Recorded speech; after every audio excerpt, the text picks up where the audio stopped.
What do you get when you cross an airplane, a luxury limo, and a science experiment in the middle of the Great Depression?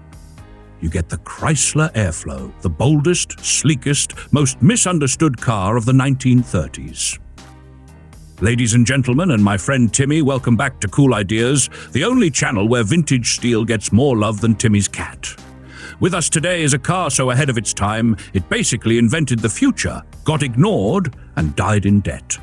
That's right, we're talking about the 1934 Chrysler Airflow, a Streamliner that bored through the air and apparently also bored the public into not buying it. Now, before we dive into this torpedo with windows, let's give a special thanks to our channel sponsors, who keep us afloat even though Timmy spent last month's ad revenue on a self-buttering toaster that reads horoscopes. Thanks to you, we can keep unearthing these engineering fever dreams. Now, let's talk about the Airflow, a car that showed up in the middle of the Great Depression like it just landed from 20 years in the future.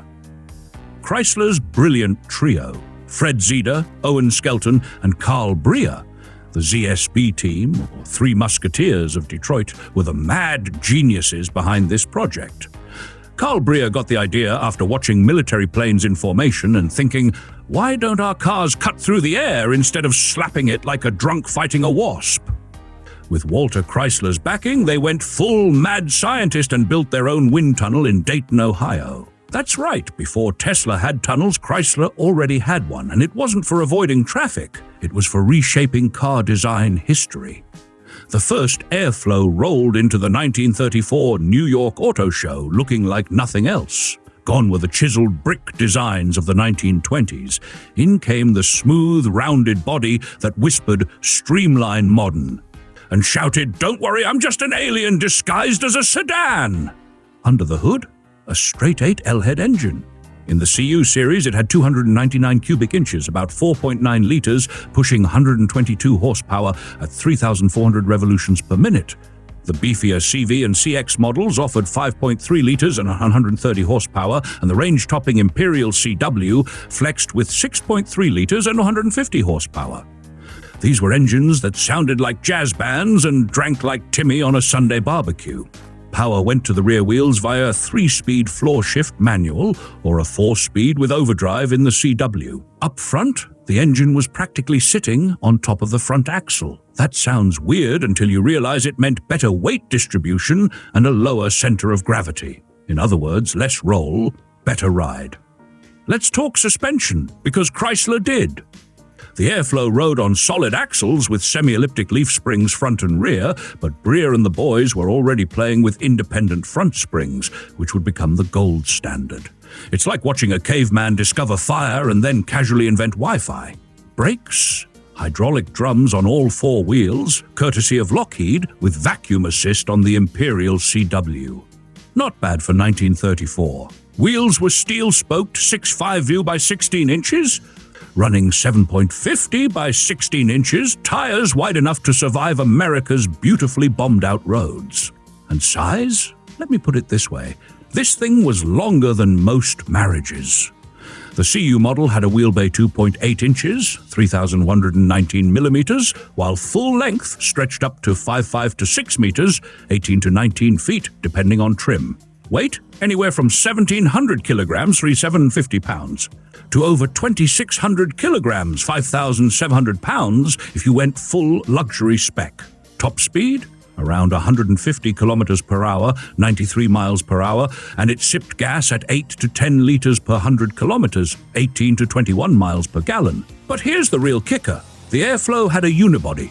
That's right, no traditional frame. It was a full-on unit body structure, decades before it became mainstream.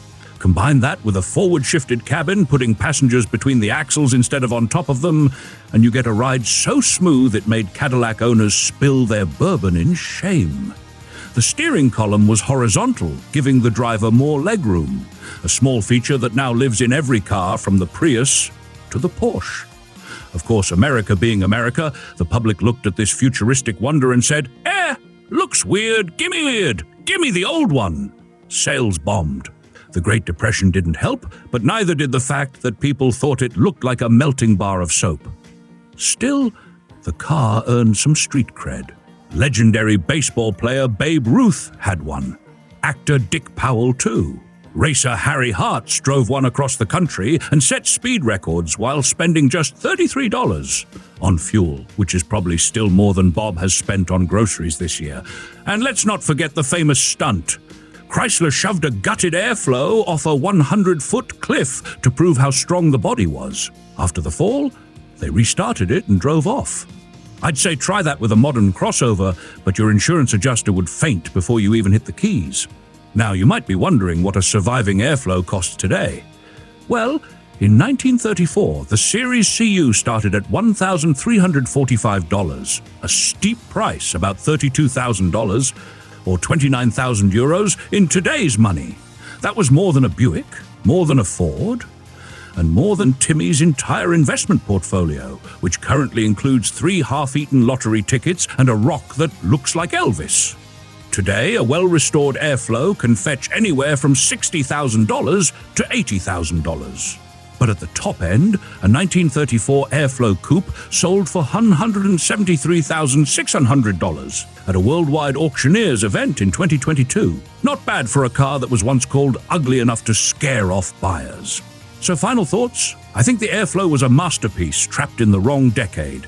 It had innovation, elegance, and guts. It redefined automotive engineering and got punished for it. But like all visionaries, it aged into legend. Was it perfect? No. But I'll take bold failure over safe mediocrity any day. Especially when it flies off cliffs and walks away like a champ.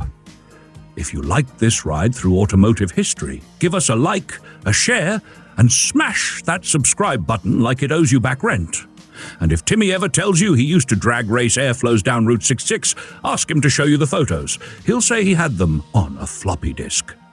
Till next time, friends. Drive strange, dream big, and remember, sometimes the best cars are the ones the world wasn't ready for.